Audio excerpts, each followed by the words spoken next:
ازيكم يا شباب تانية ثانوي؟ ده ان شاء الله السمري بتاع الدرس اللي قبل الاخير. كنا المره اللي فاتت اخدنا الايروبيك ريسبيريشن، وده الجزء التاني من الدرس اللي اسمه الانايروبيك ريسبيريشن. حلو الكلام، الدرس اللي قبل الاخير طيب كنا بنقول يعني ايه انايروبيك ريسبيريشن. تعال احكي لك ان المره اللي فاتت قلنا ان الجلوكوز بيعمل عمليه الجلايكوليسيس وبيطلع 2 بايروفيك اسيد، والبيروفيك اسيد دي خلاص عرفناها لما الجلوكوز بيعمل عمليه الجلايكوليسيس، ده من الدرس اللي فات، وبيطلع 2 بيروفيك اسيد. نلاقي البيروفيك اسيد بص حواليه، لو لقى اكسجين بيمشي الدرس اللي فات اللي هو الكريبس سايكل، بعد كده الالكترون ترانسبورت تشين.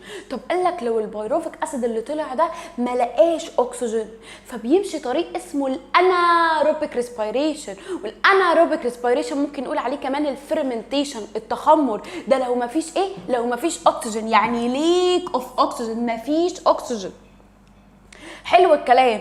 فلقينا يا جماعه ان الفيرمنتيشن نوعين، افتكر قلتهم لك، كنت بقول لك ان عندك اسيدك فيرمنتيشن، يعني البيروفيك اسيد الجلوكوز عمل عمليه الجلايكوليسيس وطلع البيروفيك. البيروفيك يبص حواليه ما لقاش اكسجين، يقول لك انا هتحول للاكتيك اسيد، وده وقتها هنقول عليه اسيدك فيرمنتيشن.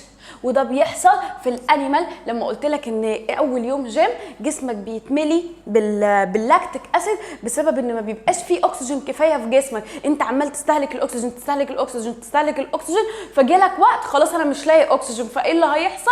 هبدا اعمل انايروبيك ريسبيريشن، مفيش اكسجين، فتلاقي البيروفيك ما لقاش اكسجين عشان انت مش بتتنفس بشكل كويس، فيمشي يروح مكون اللاكتيك اسيد، فيبدا يعمل لك الماسل فاتيج، الوجع اللي في العضلات. طب ليه بيحصل الوجع ده؟ عشان انت طبيعه جسمك او طبيعه الدم بتاعتك ويك الكلاين. طب انا دلوقتي خليته اسيدك، يعني قللت البي اتش، فده هيوجع لك عضلاتك لفتره. طب بعدها لما انت هتقعد تريح يومين 3 او هتنزل حتى الجيم يومين 3، جسمك هيبدا يتملي بالاكسجين تاني، ويبدا اللاكتيك يرجع بيروفيك تاني، والبيروفيك يمشي طريق الايروبيك اللي هو العادي جدا، ان هو يروح يعمل الاسيتايل كو اي اللي هو الدرس بتاع المره اللي فاتت بقى، الاسيتايل كو اي، وبعد كده الاسيتايل كو اي هتدخل الكريبس، وبعد كده الكريبس تعمل الكترون ترانسبورت تشين ويطلع لي 38 اي تي بي.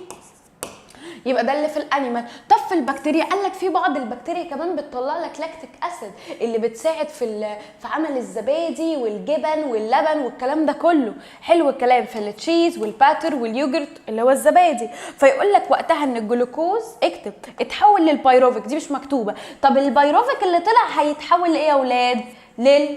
لاكتيك اسيد، ووقتها بيطلع 2 اي تي بي. 2 اي تي بي دول جم منين يا مارينا؟ مش اول خطوه ان الجلوكوز يتحول لبيروفيك دي كانت بتطلع لي 2 اي تي بي لما كانت بتطلع 4 وكنا بنسدد 2، فبيتبقى لك 2 فانا ما بيطلعليش من هنا غير ايه؟ 2 اي تي بي. لكن لو انا مشيت بقى الايروبيك اللي كان فيه اكسجين هو ده اللي هيطلع لي 38 اي تي بي. طب خليني في الالكحوليك فيرمنتيشن، ده بيطلع ايه يا مارينا؟ قالك ده بيطلع الايثانول او الايثايل الكحول معاها الكربون دايوكسيد، يبقى هنا بنطلع لاكتيك اسيد. لكن لو البيروفيك قالك لا انا هروح اعمل الكحول، فيقول لك الكحوليك فيرمنتيشن اللي بيطلع الايثايل الكحول او الايثانول. والكربون دايوكسيد دي بنلاقيها فين؟ في الخميره، اليست فانجس. يقول لك الخميره دي بنستخدمها في ايه؟ في العيش. انت حضرتك دلوقتي هتعمل العيش بالخميره، الخميره هتطلع ايثانول، هتطلع كربون دايوكسيد، الكربون دايوكسيد ده هو اللي هينفخ لك رغيف العيش من جوه، مش انت بتلاقيه الرغيف قابب كده. طب الرغيف ده قاب ازاي كده؟ ايه الجزز اللي اتملت جوه؟ قال لك الكربون دايوكسيد اللي طلع. حلو الكلام، حلو الكلام. يبقى انا عندي في الجزء بتاعي او في الخطه بتاعتي ان الجلوكوز بيعمل جلايكوليسيس ويطلع البيروفيت. البيروفيت ده ليه 3 احتمالات، لو لقى اكسجين هيمشي الكريبس سايكل ويطلع 38 اي تي بي. طب لو ما لقاش اكسجين عنده حلين، يا اما هيروح يكون لاكتيك اسيد وقتها بيطلع 2 اي تي بي، ده بنلاقيها في التشيز مثلا او في البكتيريا وفي الانيمالز لما بيملى العضلات بتاعتنا ويعمل ماسل فاتيك، وجع في العضلات، او هيروح يعمل ايثانول اللي هو الالكحول ويطلع معاها كربون دايوكسيد، وده اللي بنلاقيه في اليست فانجس اللي هي الخميره.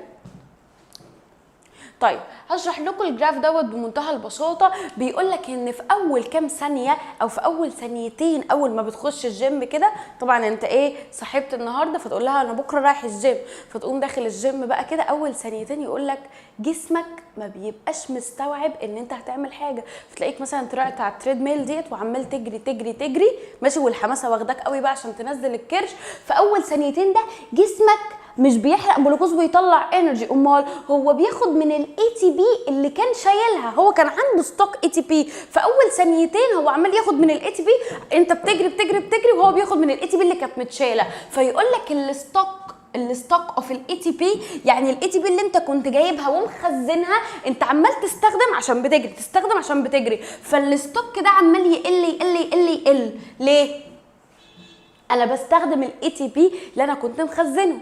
واللحظات كده، واللحظات يعني مثلا من اول ثانيتين لاول دقيقه يبدا الجسم لسه ما فيهوش اكسجين كفايه، انت مش بتتنفس كفايه، فممكن يبقى الجلوكوز بيتحول للبيروفيك والبيروفيك ما يلاقيش اكسجين كفايه فيبدا يكون لاكتيك. طب وبعدين تبدا بقى تلاقي نفسك بتتنفس وبتنهج جامد تنهج جامد تنهج جامد، فيبدا البيروفيك يلاقي اكسجين كتير ويعمل الكريبس ويطلع 38 اي تي بي. عشان كده في الاول مش بتبقى نشيط قوي، يعني بيطلع 2 اي تي بي بس اللي هو الانايروبيك ريسبيريشن، بعدها تلاقي نفسك لا الاكسجين اتملى في جسمك، البيروفيك عمال يطلع 38 اي تي بي. فيقول لك في لاول دقيقه كده بيشتغل انايروبيك، بعد كده انت بتوفر كميه اكسجين كفايه تتنفس كتير، فيبدا الجلوكوز خلاص بقى يجهز وياخد اكسجين من اللي انت بتتنفسه ويطلع 38 اي تي بي، فنبدا نعمل الايروبيك ريسبيريشن.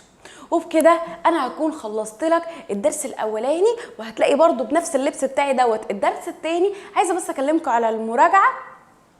ان شاء الله المراجعه بتاعتنا هتكون على المنصه، هتبقى عباره عن 3 اجزاء هنحل فيهم اسئله الاي كي بي واسئله المعاصر. احنا شرحنا كتير قوي كفايه طول السنه، فاحنا محتاجين نحل، فمينلي المراجعات بتاعتنا هتكون حل كتير، جهزوا نفسكم.